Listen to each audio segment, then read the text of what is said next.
Okay, the Fujifilm X-H2s and X-H2 were finally revealed after months of anticipation and leaks. And thanks to Fujifilm Philippines, I was able to test out the X-H2s for a couple of days. Disclaimer though, this isn't sponsored, and Fuji didn't get to see this before publishing. So first things first, it's so nice to hold. It's what struck me first when I got it out of the box. Now, this is in comparison to the X-T4, which I've been using for roughly a year. I haven't tried the original X-H1, so I don't have an idea if they're similar. But the X-H2s has a bigger and better grip than the X-T4. Now, the X-T4 isn't that bad, but with the X-H2s, I'm able to grip it with my entire hand without my pinky being under the camera. And when you're on a shoot for hours, that makes a significant difference. At first, I was understandably a bit lost with the other controls and the buttons. The X-H2s from a distance still retains the retro look of other Fuji cameras, but once you hold it, it's unmistakably a modern camera. The retro ISO and shutter speed dials are now gone, replaced by the more common PSAM wheel. If that's a good thing, I'd have to find out, since a few days won't be enough to change old habits, but I do miss the tactile feel of the retro dials. Still, Fuji gave the X-H2s a lot of customization and extra buttons, something that I've always wished was on my X-T4. You have up to 7 custom settings on the PSAM wheel, and you have buttons in the front, and you still have the quick menu button. The command dials though can no longer be pushed inward like on the X-T4, they just scroll normally now. The ISO and white balance have their own buttons now, which is nice, and I also like the small display up top, which also happens to be an always-on display that, displays battery info and recording minutes left. This allows you to clear up your main flip-out screen so you can focus on your composition and glance at the smaller screen to check your settings.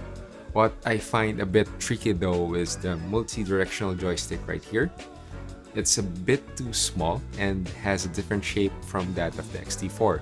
So it's actually hard to tell which direction you're pushing towards or if you're actually pushing it inward. Luckily, we still have the D-pad if you're not a fan of that. One thing that's changed though from the X-T4 is the focus selector in front. With the X-T4, I can switch focus modes without looking because of the physical selector. But with the X-H2s, it's now a button, so you now have to look at the screen to select your focus mode. I have mixed feelings with the available ports. I love the fact that it now has a full HDMI port instead of the micro HDMI on the X-T4. It also has what I think is a removable flap, not really sure. But the rest of the ports have fixed port doors, which is quite unfortunate because when you have lots of peripherals connected, then you're gonna have a hard time with the LCD screen flipping to the side. Still, it's nice to see Fuji bring back the headphone jack, which the X-T4 lacked, and both the USB-C and mic ports are still there. With the new video recording powers of the X-H2s, it's inevitable that they would change their memory card options.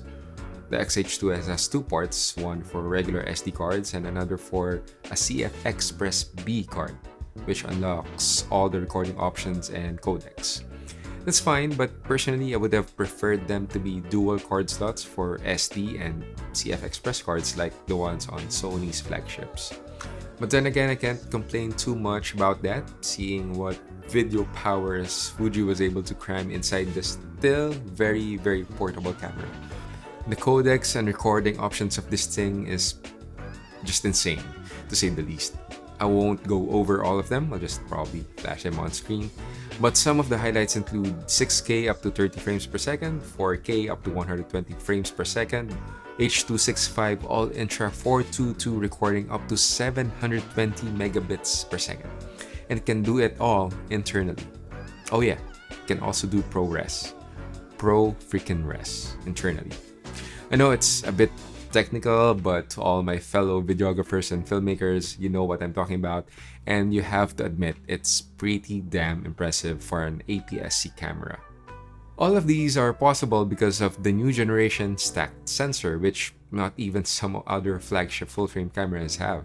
It also has a new processor to go along with it, which Fuji claims greatly improves autofocus and now gives it object and animal tracking, finally.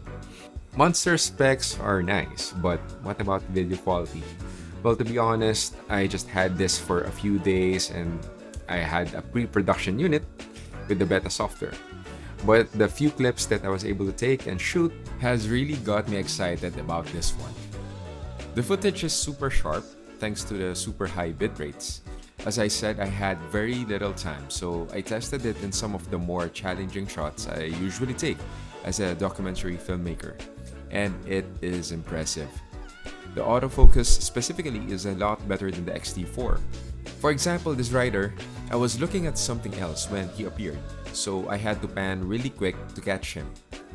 And the X-H2s locked onto him almost all the way, and he was moving quite fast. The car autofocus was also very fast, but it can sometimes get confused which car I'm trying to get. I'm not overly concerned about this though, since this is still pre-production software.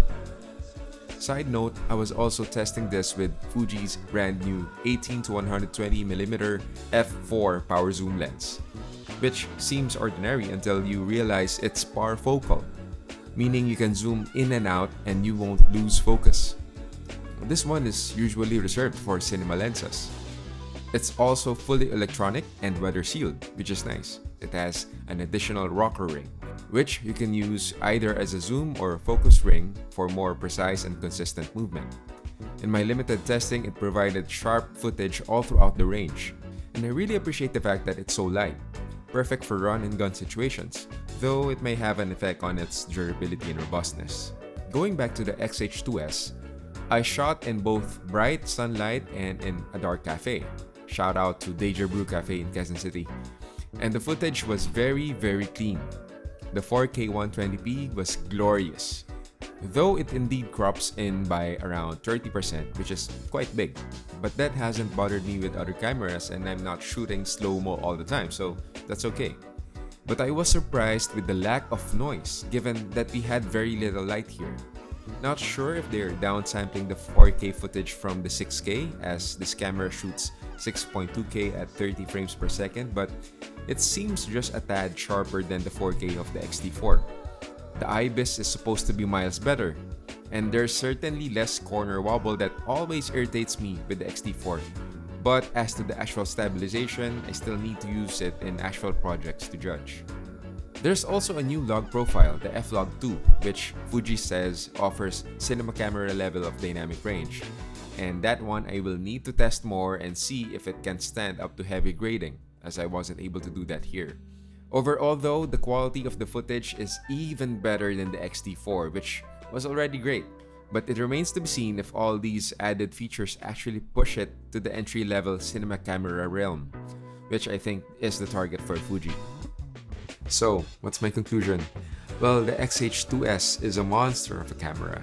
Before this, I was actually thinking of getting a proper cinema camera, but this might just make me stay in the mirrorless world just a bit longer. Of course, I have to put it on its paces. I haven't tested it that much. I need to find out the battery life, of course, if the in-body image stabilization is good.